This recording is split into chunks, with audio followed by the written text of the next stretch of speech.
Who was Lubna of Cordoba, and why haven't we heard of her?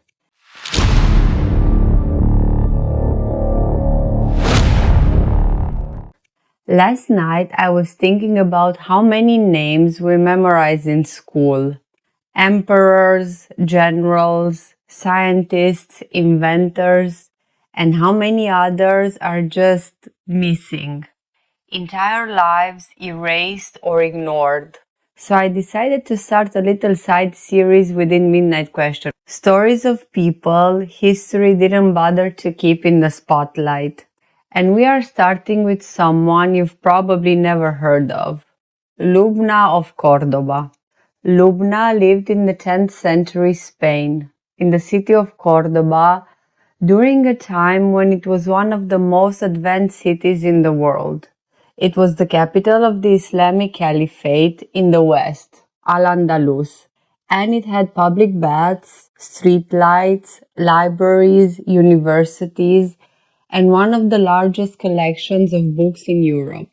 While the rest of the continent was struggling through the Middle Ages, Cordoba was a hub of science, philosophy, and poetry. And somewhere in the middle of all that was Lubna.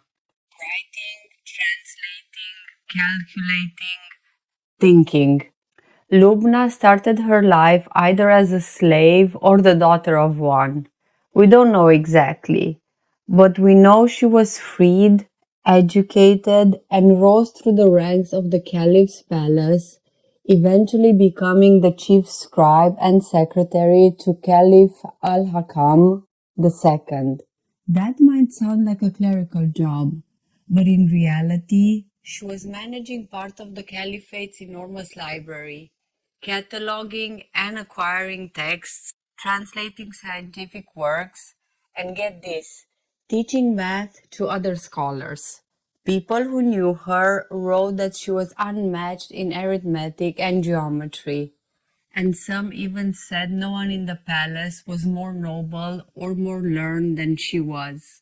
In a world where women were rarely allowed into spaces of knowledge, Lubna didn't just walk in, she ran things. And yet, here we are over 1,000 years later, and her name is barely mentioned in history books. Her legacy is scattered across a few footnotes and rare manuscripts. Most people, even those who study math or the history of science, have never heard of her. Was it because she was a woman? Because she came from a background of slavery?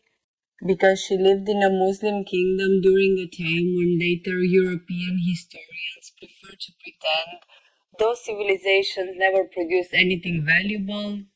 Probably all of the above. But Lubna's story still survived, quietly between the lines. And when you find it, it shifts something.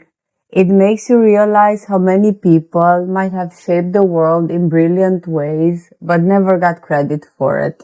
So this episode is for Lubna, mathematician, scholar, librarian, forgotten genius. One of many names we should have grown up learning but didn't.